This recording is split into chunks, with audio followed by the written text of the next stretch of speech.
আজকে সকালে স্পেশাল একটা নাস্তার আইটেম করব, তাই সকাল সকাল ঘুম থেকে উঠে পড়লাম। হ্যালো ভিউয়ার্স, আসসালামু আলাইকুম। সবাই কেমন আছেন? আশা করি সবাই অনেক অনেক ভালো আছেন। আমি আলহামদুলিল্লাহ ভালো আছি। এখানে যে গরুর মাংসটা ধুতে দেখছেন, এই মাংসটা দিয়ে আমি আজকে সকালে স্পেশাল নাস্তার আইটেমটা করব।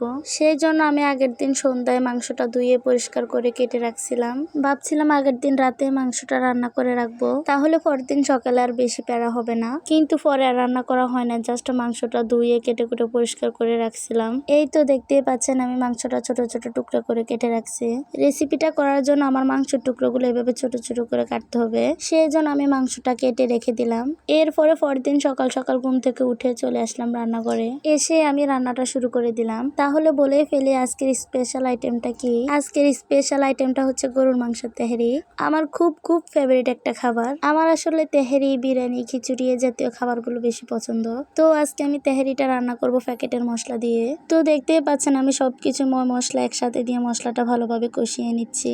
আমি কিন্তু প্যাকেটের মশলাটা পুরোটাই দিয়ে দিয়েছি, যেহেতু আমি 1 কেজি মাংসের সাথে 1 কেজি চাউলের তেহারি রান্না করব, সেই জন্য আমি প্যাকেটের মশলা পুরোটাই দিয়ে দিলাম। এরপরে মশলাটা ভালোভাবে কষিয়ে মাংসটা দিয়ে দিলাম। এখান দিয়ে মাংসটা রান্না হচ্ছে, আর এখান দিয়ে আমি চাউলটা ভিজিয়ে রাখলাম। চাউলটা আমি প্রায় 20 মিনিটের মতো ভিজিয়ে পরে ধুয়ে নিলাম। আসলে চাউলটা আগে থেকে ভিজিয়ে রাখলে রান্নাটা খুব তাড়াতাড়ি হয়ে যায়। এই তো এখান দিয়ে আমার মাংস রান্নাটাও হয়ে গেছে, তাই আমি মাংসটা অন্য আরেকটা পাত্রে তুলে নিলাম। মাংসটা অন্য আরেকটা পাত্রে তুলে বাকি যে তেল ঝোলটা আছে ওইটার মধ্যে চালটা ঢেলে দিব। এবার ওই তেল ঝোলটার মধ্যে চাউলটা একটু ভেজে নিব। এরপরে পরিমাপ করে পানি দিয়ে দিব।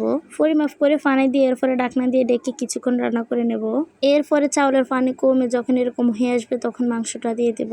মাংসটা দিয়ে এরপরে নেড়ে চেড়ে চাউল আর মাংস একসাথে করে নেব। এরপরে আবারও ঢাকনা দিয়ে ডেকে দমে রেখে বাকি রান্নাটা করে নেব। এই তো আমার তেহারি রান্নাটা হয়ে গেছে। দেখুন মাশাআল্লাহ কত সুন্দর একটা কালার আসছে। এখান দিয়ে আমি আবার আজকে কাঁচামরিচ দিতে ভুলে গেছি, তাই পরে এভাবে দিয়ে দিচ্ছি।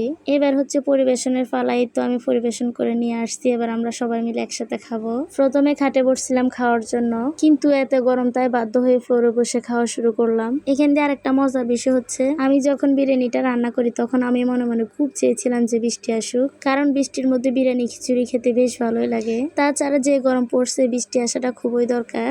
আর দেখুন আলহামদুলিল্লাহ খেতে বসতে না বসতে বৃষ্টিটা শুরু হয়ে গেছে। এমনটাই তো চেয়েছিলাম। আবার খাওয়া শেষ হতে না হতে বৃষ্টিও থেমে গেছে। কি একটা মজার বিষয়। বৃষ্টিটা থামার পর এখন আরো বেশি করে গরম পড়তেছে। এই গরমে দিয়ে এখন আবার আমাকে দুপুরে রান্নাটাও করতে হবে। আসলে এটাই আমাদের মেয়েদের জীবন, কি আর করব। তাই খাওয়া দাওয়ার পর্বটা শেষ করে সোজা চলে আসলাম দুপুরে রান্না বান্নার আয়োজন করতে। আজকে দুপুরের আয়োজনে থাকছে দেশি মুরগির মাংস আর হচ্ছে দুন্দুল দিয়ে মাছ দিয়ে। মুরগিটা ছিল আমার ঘরের পালিত মুরগি। আসলে হাঁস মুরগিগুলো পাললে একটা সুবিধা আছে, ইচ্ছে মতো যখন ইচ্ছে তখন জবাই করে খাওয়া যায়। ভিডিওটা ভালো লেগে থাকলে লাইক, কমেন্ট, শেয়ার করবেন। তো আজকের ভিডিওটা এই পর্যন্তই। সবাই ভালো থাকবেন। আল্লাহ হাফেজ।